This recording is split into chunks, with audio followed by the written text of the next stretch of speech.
ভয়ানক এবং গভীর অন্ধকার কোনটা? সেটা যখন মেঘ সূর্যকে ঢেকে দেয় এবং সংসার অন্ধকারাচ্ছন্ন হয়ে ওঠে, নাকি তখন যখন সূর্যাস্তের সময় ঘনিয়ে আসে, সূর্য ঢলে যায় এবং এই সংসারে অন্ধকার ছেয়ে যায়, নাকি সেই অমাবস্যার রাত্রি যখন চতুর্দিকে ঘন অন্ধকার থাকে এবং চন্দ্রমার প্রকাশ কোথাও থাকে না? না,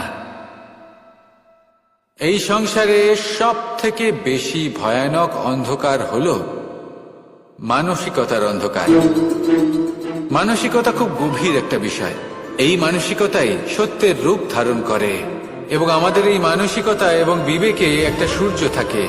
যদি আমরা এটা জীবন থেকে বের করে ফেলি, তাহলে নিরাশা, হতাশা, অসফলতা এর এমন এক ঘন অন্ধকারে আমরা ফেসে যাব যে তার থেকে বাইরে বের হওয়া প্রায় অসম্ভব ব্যাপার হয়ে দাঁড়াবে। বড়ই কঠিন হয় সেই সময়। সেই জন্য ইতিবাচক মনোভাব থাকা খুব প্রয়োজনীয়। এটা ভাববেন না যে এটা আমার সাথে কেন হলো, এই সমস্যা কেন এলো, ওই ব্যক্তি আমার সাথে এটা কেন করলেন। এটা ভাবুন যে আমি জীবনে যে পরিস্থিতিতে দাঁড়িয়ে আছি তার থেকে আমি ঠিক কিভাবে বাইরে বেরোতে পারবো। যতই ঘন অন্ধকার থাকুক না কেন, খুব ছোট একটা প্রদীপের প্রকাশ আমাদের পথপ্রদর্শক হয়ে দাঁড়াতে পারে। আর আমাদের জীবনে এই ছোট্ট একটা প্রকাশ হলো আশা। এই আশার একটি কিরণ আমাদের অত্যন্ত গাঢ় অন্ধকারেও পথ দেখাতে পারে। তাই এই আশাকে সবসময় মনে প্রজ্বলিত করে রাখুন। গাঢ় থেকে গাঢ় অন্ধকারের সাথে, কঠিন থেকে কঠিনতর সমস্যার সাথে লড়াই করুন, সামনে এগিয়ে চলুন, আর আমার সাথে ভালোবেসে বলুন, রাধা। এই সংসারে এমন কোন আবেগ আছে যা সবসময় কটু বলে মনে হয়, কিন্তু সবার শেষে এটি সব থেকে বেশি মধুর উপলব্ধি প্রদান করে, সব থেকে বেশি মধুর অনুভূতি প্রদান করে। উত্তর পেলেন? পেলেন না? আপনাকে একটা উদাহরণ দিই।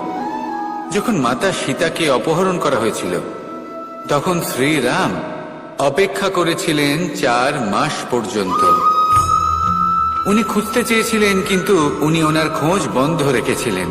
কল্পনা করে দেখুন ওনার কতটা যন্ত্রণা হয়েছিল। উনি শুধু অপেক্ষা করছিলেন, কারণ তখন বর্ষা ছিল। অনেক দিন পর্যন্ত সূর্যের আলো দেখা যায়নি। উনি জানতেন এরকম সময় বানর সেনার পক্ষে বনের মধ্যে পথ খোঁজা খুবই কঠিন কাজ হবে। সাগর পার করা অত্যন্ত কঠিন হয়ে দাঁড়াবে। তারা হয়তো বনের মধ্যে পথ হারিয়ে ফেলবে। উনি অপেক্ষা করলেন, আর এই অপেক্ষার ফল হিসেবে উনি কি লাভ করলেন? সাগরে সেতু নির্মাণ করলেন এবং মাতা সীতাকে সসম্মানে আবার ফিরিয়ে আনলেন।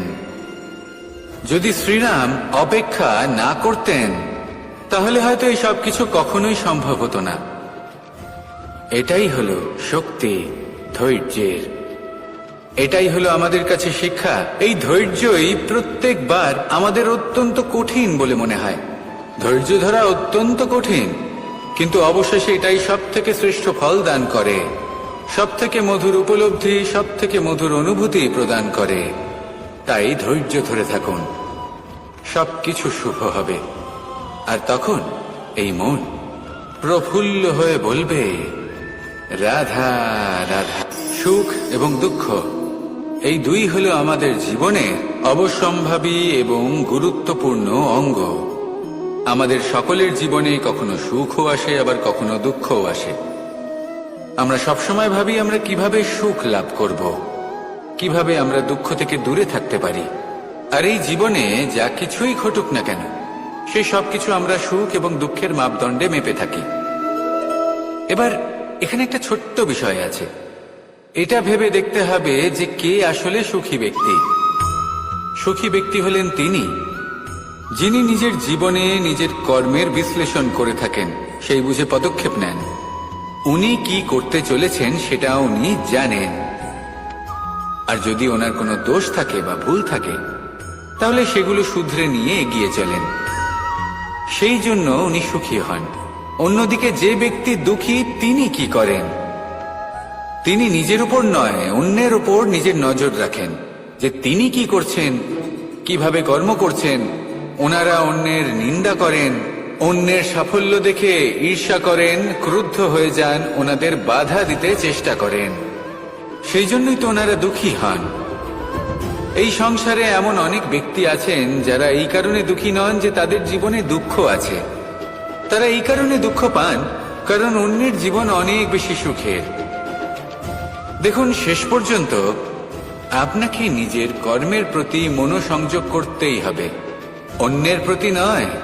কারণ আপনার জীবনে আপনার কর্ম হলো এমন একটা জিনিস যা আপনার নিয়ন্ত্রণে আছে। নিরন্তর চেষ্টা করতে থাকুন, নিজের কর্মকে বুঝতে শিখুন, শুধরে নিন, নিজেকে শ্রেষ্ঠ করে তুলুন। তখন সাফল্য নিজে থেকে আপনার কাছে আসবে, আর এই মন প্রসন্ন হয়ে বলবে, রাধা রাধা। মুক্তোর এই মালা দেখতে কত সুন্দর হয়, তাই না? যিনি ধারণ করেন তাকেও এটা শীতলতা প্রদান করে, আর যে ব্যক্তি দেখে তার চোখও এই দৃশ্য দেখে শান্তি উপলব্ধি করে। কিন্তু ভাবুন, যদি এমন কিছু হয় যে সুতো দ্বারা এই মুক্তোর মালা তৈরি হয়েছে সেটা কেউ ছিঁড়ে দেয়, তাহলে এই মুক্তোর মালা ছিঁড়ে যাবে আর সমস্ত মুক্তো মাটিতে পড়ে যাবে, ছড়িয়ে পড়বে। তখন কি আমরা এটা ভাববো যে এটা তো মাটিতে পড়ে থাকা বস্তু, এটা আমি তুলবো না? ভাববো না, তাই না? আমরা নিচু হয়ে একটা মুক্তো কুড়িয়ে নিই এবং আবার এদের সুতোর মধ্যে প্রবেশ করাই। কেন? কারণ এই মুক্তো হলো বহুমূল্য। এতে কোনো সন্দেহ নেই যে এই মুক্তো হলো বহুমূল্য। কিন্তু এর থেকেও অনেক বেশি বহুমূল্য হলো আমাদের জীবনে আমাদের সম্পর্ক, আমাদের বন্ধু বান্ধব। এই সম্পর্কেও কখনো কখনো বিবাদ হয়, মনোমালিন্য হয়, এগুলোও ছড়িয়ে যায়। আর সেই সময় এই মুক্তোর মতোই নত হয়ে আমাদের এই সম্পর্কগুলিকে হাতে তুলতে হবে, এদের জুড়তে হবে, এদের আগলে রাখতে হবে, কারণ এদের থেকে বহুমূল্য আর কিছুই নেই।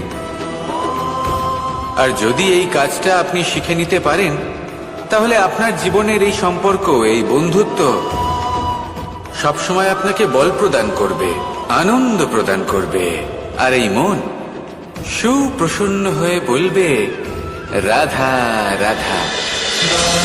আপনারা সবাই একটা গাছের পাতাকে দেখুন, যতক্ষণ পর্যন্ত ও গাছের সাথে, মানে গাছের ডালের সাথে জুড়ে থাকে, সে সবুজ থাকে, বাতাসের সাথে সে নড়তে থাকে। যতক্ষণ পর্যন্ত ও সূর্য থেকে পাওয়া রশ্মির শক্তি গাছে পৌঁছে দেয়, ততক্ষণ ও ডালের সাথে যুক্ত থাকে। কিন্তু যখন সেই পাতা শুকিয়ে যায়, তখন তার কোনো গুরুত্ব থাকে না। সেই পাতা গাছের ডালে এবং বৃক্ষের কাছে বোঝা হয়ে থেকে যায়। এবং এমন এক সময় আসে যখন সেই ডালটি শুকনো সেই পাতাকে পরিত্যাগ করে। এটাই আমরা এই প্রকৃতিতে দেখি এবং এটাই হলো সত্য। আর এটাই আমাদের জীবনে খুব বড় একটা শিক্ষা। যদি আপনিও নিজের জীবনে নিজের আপনজনদের কাছে বোঝা স্বরূপ হয়ে দাঁড়ান, তাহলে তারা আপনাকে যতই ভালোবাসুক না কেন, ওনারা যদি নাও চান, তাহলেও এমন এক দিন আসবে যখন আপনার আপনজন আপনাকে পরিত্যাগ করবে। সেই জন্য সবসময় আত্মনির্ভর হয়ে ওঠার চেষ্টা করুন, নিরন্তর পরিশ্রম করতে থাকুন, কারোর উপর বোঝা হয়ে থাকবেন না, বরং তার সাথে মিলে দায়িত্ব পালন করুন। এমনটা করবেন, তাহলে আপনার সম্মানও বজায় থাকবে এবং সম্পর্কের মধ্যে আপনার মূল্যও বজায় থাকবে। আসুন আর আমার সাথে ভালোবেসে বলুন, রাধা রাধা। আমাদের মধ্যে এমন অনেক মানুষ আছেন যারা বই পড়তে পছন্দ করেন, অনেক মানুষ আছেন যারা ভিন্ন ভিন্ন রকমের কাহিনী পড়েন। এবার পড়তে পড়তে মাঝে এমন একটা অধ্যায় অবশ্যই আসে যা আমাদের হৃদয় স্পর্শ করে যায়। আমরা হৃদয় যন্ত্রণা অনুভব করি, তাও আমরা সেই কাহিনী শেষ পর্যন্ত পড়ি এবং তখন আমরা বুঝতে পারি যে সেই যন্ত্রণাময় অধ্যায়টি কেন এসেছিল, তার থেকে আমরা কি শিক্ষা পেলাম এবং আমরা অবশেষে লক্ষ্যেও পৌঁছলাম। কিন্তু যদি সেই যন্ত্রণাদায়ক অধ্যায়টিতে আপনি থেমে যান, আপনি যদি এটা ভাবেন যে আমি আর পড়তে পারবো না, তাহলে আপনি জানতেও পারবেন না যে পরবর্তীতে কি হতে চলেছে। এই মন দুঃখে ভরে উঠবে, মনে প্রশ্ন আসতেই থাকে যার উত্তর আমরা পাই না, নিজেদের লক্ষ্য বুঝতেই পারি না। এইভাবেই আমাদের জীবনেও যদি এমন কিছু হয় যা অত্যন্ত দুঃখজনক, যদি এমন কোনো কঠিন অধ্যায় আপনার জীবনে আসে, থামবেন না। তা হলো আপনার জীবনের কাহিনীর একটি যন্ত্রণাদায়ক, দুঃখজনক অধ্যায় মাত্র। শেষ পর্যন্ত এই কাহিনীতে টিকে থাকুন, কর্ম করতে থাকুন। আপনি বুঝতে পেরে যাবেন যে এই কঠিন পরিস্থিতি আপনার জীবনে কেন এসেছিল। আপনি শিক্ষাও লাভ করবেন এবং লক্ষ্যও লাভ করবেন। আসুন আমার সাথে ভালোবেসে বলুন, রাধা রাধা। আশা এবং বিশ্বাস মানুষের জীবনের দুই অমূল্য স্তম্ভ। এটাই হলো ঢাল এবং এটাই হলো অস্ত্র। এটাই আমাদের রক্ষা করে এবং এটাই আমাদের জীবনের পথ প্রশস্ত করে। কিন্তু ছোট একটা সমস্যা আছে। এবার যদি আপনি বটবৃক্ষের থেকে এই আশা রাখেন যে এ আমাকে ফল দেবে, তাহলে সেই আশা ভঙ্গ হওয়াই স্বাভাবিক। আর যদি আপনি বিশ্বাস করেন যে খেজুর গাছ আপনাকে ছায়া প্রদান করবে, তাহলে সেই বিশ্বাসও অবশ্যই ভঙ্গ হবে। তাহলে কি করা উচিত? চোখ বন্ধ করে যে কাউকে বিশ্বাস করার আগে বা যে কারোর থেকে আশা রাখার আগে নির্বাচন করুন যে কার ওপর বিশ্বাস রাখতে চান, কার ওপর আশা রাখতে চান। তবে আমি তো বলবো যে বিশ্বাস করতে হলে নিজের ওপর করুন, যে এই সংসারে এমন কোনো কাজ নেই যা আপনি করতে পারেন না। আর শুধু কর্ম করতে থাকুন আর ভরসা রাখুন ঈশ্বরের ওপর, যে উনি আপনার কর্ম দেখবেন আর আপনাকে আপনার কর্মফল অবশ্যই দেবেন, আপনাকে সাফল্য দেবেন। যদি আপনার বিশ্বাস অটল হয়, নিরন্তর পরিশ্রম করেন, তাহলে ঈশ্বর কখনোই আপনার আশা ভঙ্গ হতে দেবেন না। আসুন আর আমার সাথে ভালোবেসে বলুন, রাধা। যখন মানুষের মৃত্যু হয় তখন কি হয়? অনেক সংখ্যক মানুষ শোক পালন করতে চলে আসেন। যে ব্যক্তি মৃত্যু লাভ করেছেন তার অনেক বস্তু থাকে যেগুলো তার প্রিয়, যেগুলো তিনি ব্যবহার করেছেন। তার শয্যা, তার বস্ত্র, তার আভূষণ সবকিছু তার থেকে বিচ্ছিন্ন করা হয় এবং খালি হাতে তাকে শ্মশানের উদ্দেশ্যে রওনা করা হয়। আমি আপনাকে এই প্রশ্ন করতে চাই, আপনি এই সংসারে কি অর্জন করেছেন? ধন সম্পত্তি, বস্ত্র, আভূষণ, এই সবকিছু যে আপনি অর্জন করেছেন, আপনার মৃত্যুর পরে তা আপনার থেকে দূর হয়ে যাবে। এর উত্তর হলো একটাই, আপনার কর্ম। শুধু সেটাই আছে যা একান্ত আপনার, আর শুধু সেটাই এই সংসার থেকে চলে যাওয়ার পরেও সংসারেই জীবিত থাকবে। যদি আপনি দুষ্কর্ম করেন, তাহলে এই সংসার আপনাকে একটি অনুচিত উদাহরণ হিসেবে মনে রাখবে যে এই ব্যক্তি খুব পাপী ছিল, অনুচিত কর্ম করতেন। যে পথে তিনি চলেছেন সেই পথে কারোর চলা উচিত নয়। সেখানেই যদি আপনি সৎকর্ম করেন, তাহলে সংসার চিরকাল এটাই বলবে যে খুব ভালো মানুষ ছিলেন, সবাইকে ভালোবাসতেন, সবাইকে সাহায্য করতেন, আমার খুব প্রিয় মানুষ ছিলেন। এটাই হলো শ্রেষ্ঠ কর্ম। সেই জন্য জীবনে শুধুমাত্র ধন সম্পত্তি, আভূষণ এই সব অর্জন করতে গিয়ে নিজের মনোনিবেশ করবেন না। শ্রেষ্ঠ কর্ম করুন। সংসার থেকে চলে যাওয়ার পরেও এই কর্মই এই সংসারে আপনাকে জীবিত রাখবে। আসুন আমার সাথে ভালোবেসে বলুন, রাধা রাধা। এই শুকনো পাতাটিকে দেখুন, নিষ্প্রাণ হয়ে পড়েছে। কোনো একটা সময় এই পাতাটি একটা গাছের ডালে ছিল। সেই গাছ ওর লালন পালন করত। যখন যখন বাতাস বইত, এই পাতায় কম্পন দেখা দিত, মনকে প্রফুল্ল করে তুলত। কোনো একদিন এই পাতা গাছের ডাল থেকে ঝরে পড়ে গেল। নিঃসন্দেহে ও নিজের স্বাধীনতা পেল, কিন্তু আস্তে আস্তে শুকিয়ে গেল, নিষ্প্রাণ হয়ে গেল। দেখুন, আমি এই কথা বলছি না যে স্বাধীনতা অনুচিত, কখনোই না।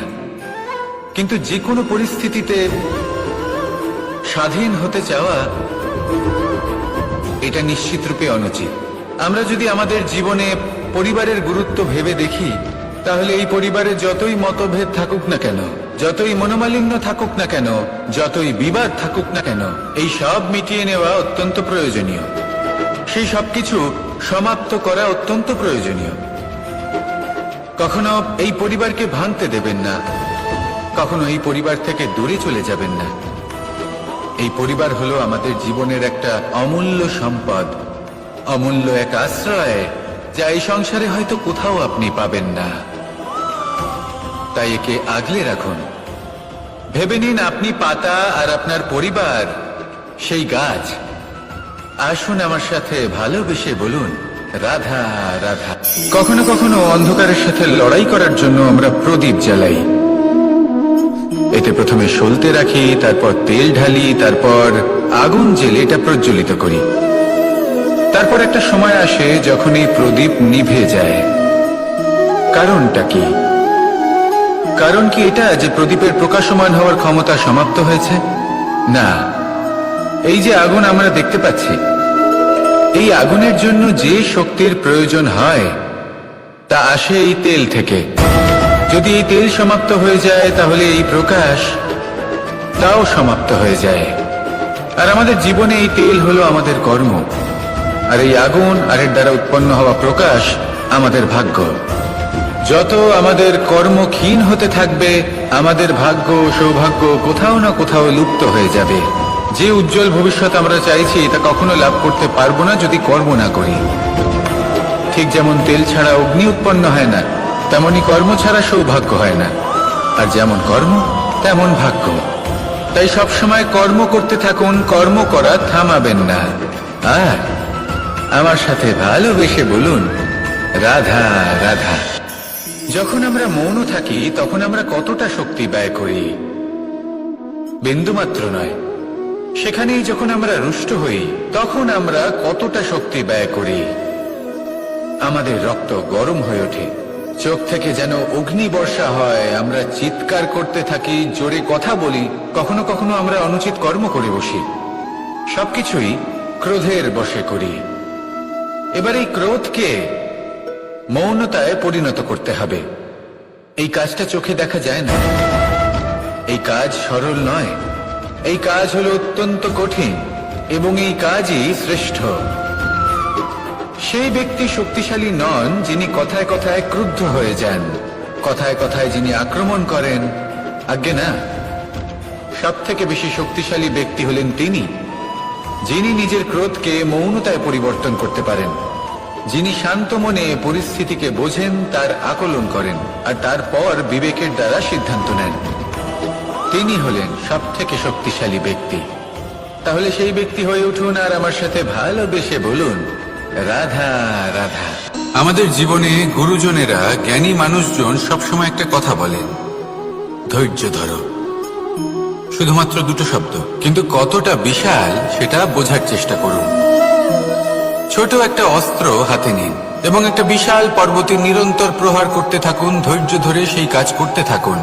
এমন একদিন আসবে এই বিশাল পর্বতে আপনি একটা পথ তৈরি করবেন।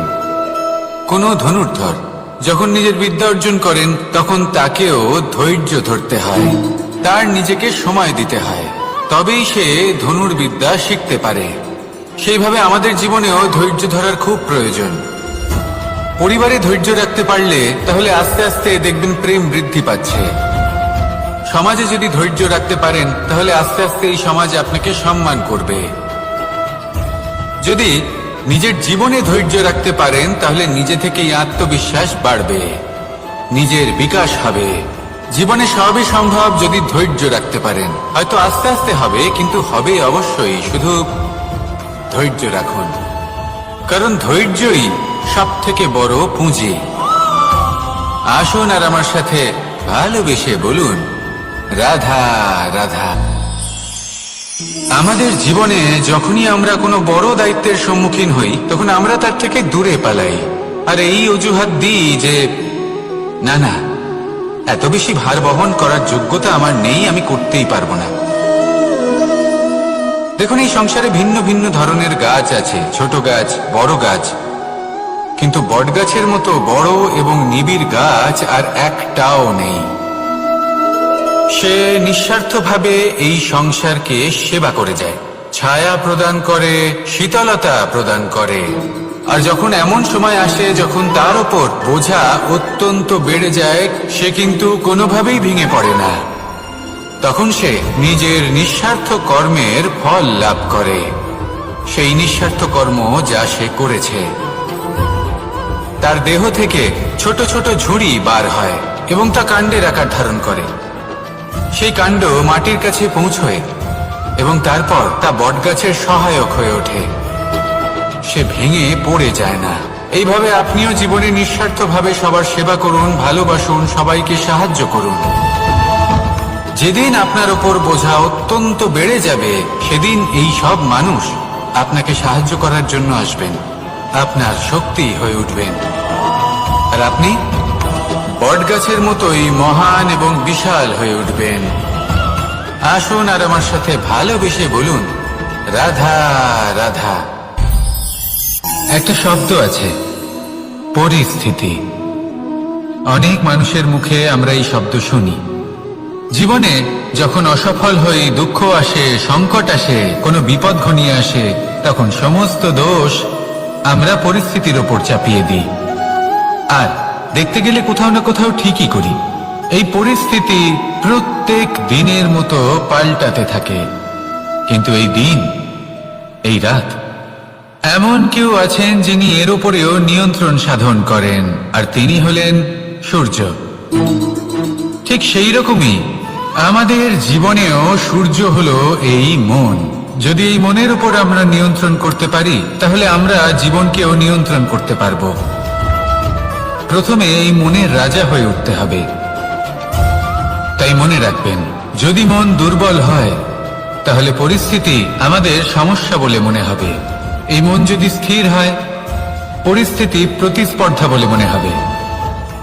আর এই মন যদি শক্তিশালী হয়ে ওঠে, তাহলে যে কোনো পরিস্থিতি আপনার কাছে একটা সুযোগ মাত্র, এমন এক সুযোগ যাতে অগ্রসর হয়ে আপনি মহান হয়ে উঠতে পারেন।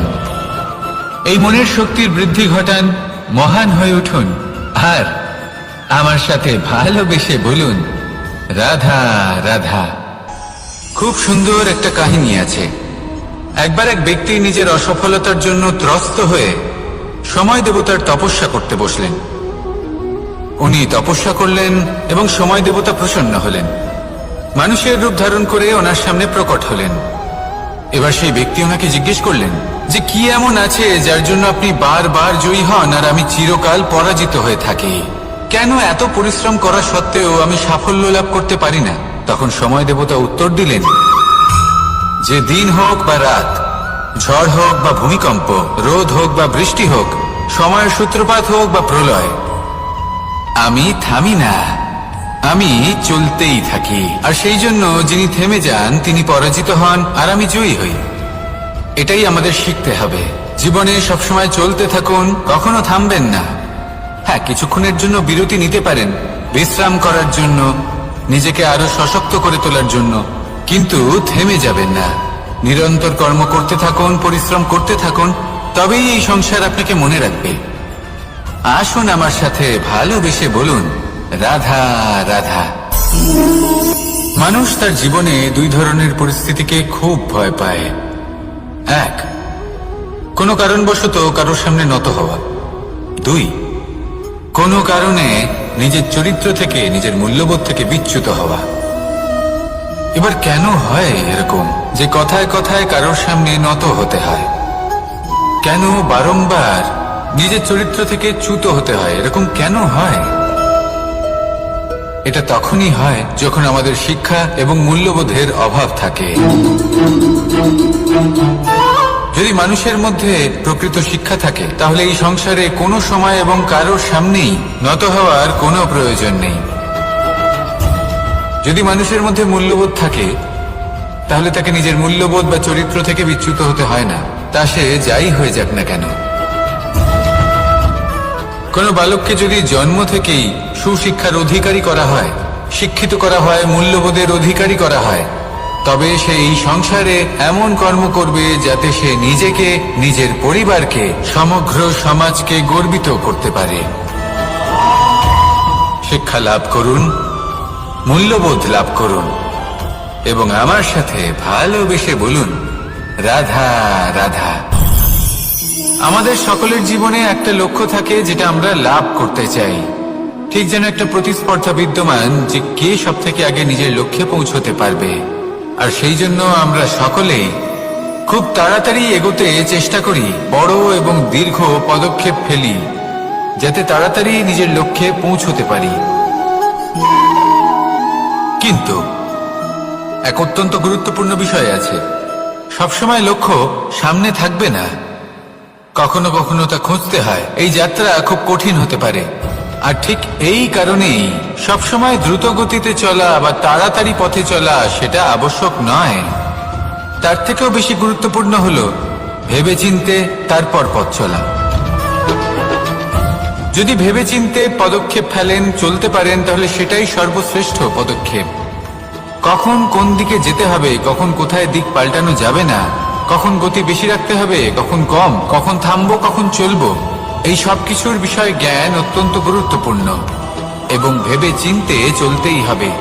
সেই জন্য শুধু তীব্র গতিতে সামনে এগোলে চলবে না, ভাবনা চিন্তা করে এগোতে হবে। আসুন আমার সাথে ভালোবেসে বলুন, রাধা রাধা। পায়েস হলো আমার বিশেষ প্রিয়। এর মধুর স্বাদ মনকে প্রফুল্ল করে তোলে। ছোটবেলায় মা আমার জন্য পায়েস বানাতেন এবং আমাকে বলতেন যে গরম থাকতে থাকতে খেয়ে নে কানাই, ঠান্ডা হয়ে গেলে ভালো লাগবে না। কিন্তু আমিও দুষ্টু ছিলাম, ঠান্ডা হওয়া পর্যন্ত অপেক্ষা করতাম। আর ঠান্ডা হয়ে যাওয়ার পরে মার কাছে যেতাম আর ওনাকে বলতাম যে মা, পায়েস তো ঠান্ডা হয়ে গেছে, এটা গরম করে দিন। তখন মা হাসতেন আর বলতেন যে পায়েস না হয় আমি আবার গরম করে দেব কানাই, কিন্তু এর মধুর স্বাদ, সেই মিষ্টত্ব, সেই সুবাস, সেটা আবার ফিরে আসবে না। কথাটা সত্যি। আর এই সত্যটাই আমাদেরও জীবনের সত্য। আমাদের জীবনের মধুর সম্পর্কগুলি, এতে যখন কটুভাব প্রবেশ করে তখন সেই মিষ্টত্ব ফিরিয়ে আনা প্রায় অসম্ভব ব্যাপার হয়ে যায়। আপনি চেষ্টা করে সেই সম্পর্ক ঠিক করতেই পারবেন, তার জন্য অগাধ পরিশ্রম করতে হবে, কিন্তু আবার সেই মিষ্টত্ব কখনো ফিরে আসবে না। সেই জন্য আপনার জীবনের যে মধুর সম্পর্ক আছে, যতটা সম্ভব চেষ্টা করুন তাতে মিষ্টত্ব বজায় রাখতে। কটুভাব আসতে দেবেন না। আসুন আর আমার সাথে মধুর স্বরে বলুন, রাধা রাধা। শব্দ, শব্দ আসলে কি? শুধুই কয়েকটি অক্ষরের সমষ্টি, নাকি আমাদের বাণী? এই শব্দ এমন এক শক্তি যা কাউকেই নিজের বশবর্তী করে ফেলতে পারে। শব্দ এমন এক অস্ত্র যা কাউকে ক্ষত বিক্ষত করে দিতে পারে। এই শব্দ হলো একটি নাদ স্বরূপ যা কোনো ঘুমন্ত ব্যক্তিকেও জাগিয়ে তুলতে পারে এবং নিজের লক্ষ্যের দিকে অগ্রসর করতে পারে। শব্দে এত শক্তি আছে যে কারোর মনে এতটা আঘাত দিতে পারে যে সে হয়তো জীবনে আর কখনো এগোতেই পারল না। তাহলে এই শব্দের প্রয়োগ খুব ভেবে চিন্তে করবেন। এবং এই শব্দের মতোই হলো নীরবতা। অনেক সময় এই নীরবতা আমাদের সহায়ক হয়ে ওঠে, অনেক সময় এটা আমাদের অনুশোচনাকে অনেক বেশি বাড়িয়ে তুলতে পারে। ভীষ্ম পিতামহ, অঙ্গরাজ কর্ণ, যখন দ্রৌপদীর বস্ত্রহরণ হচ্ছিল তখন এনারা নীরব ছিলেন। দুর্যোধনের বিরোধিতা করেননি, ওকে বাধা দেননি। আর তারপর কি হলো সেটা আপনারা সকলে জানেন। দেখতে গেলে নীরবতা চুপ করে থাকা, কিন্তু যদি কোনো দুষ্টের সামনে চুপ করে থাকেন, যদি তার বিরোধিতা না করতে পারেন, তাহলে এই নীরবতাই অনেক বড় পাপের আকার ধারণ করে। মনে রাখবেন আর আমার সাথে ভালোবেসে বলবেন, রাধা রাধা। আভূষণ, কার না ভালো লাগে এই আভূষণ? আমরা পরিশ্রম করি, ধন অর্জন করি আর আভূষণ কিনে থাকি, কখনো নিজের জন্য, কখনো বা তাদের জন্য যাকে আমরা ভালোবাসি, বা তাদের জন্য যাকে আমরা সম্মান করি। হয়তো সেই জন্যই সীতা চূড়ামণি ধারণ করেছিলেন এবং আমি সামন্তক মণি। কিন্তু এটাই কি সেই প্রকৃত আভূষণ যা আপনার মূল্য বৃদ্ধি করে? না, শ্রীরামের আভূষণ হলো ওনার নম্র ভদ্র ব্যবহার। মাতা সীতার আভূষণ হলো ওনার সততা, ওনার নিষ্ঠা, ওনার ত্যাগ।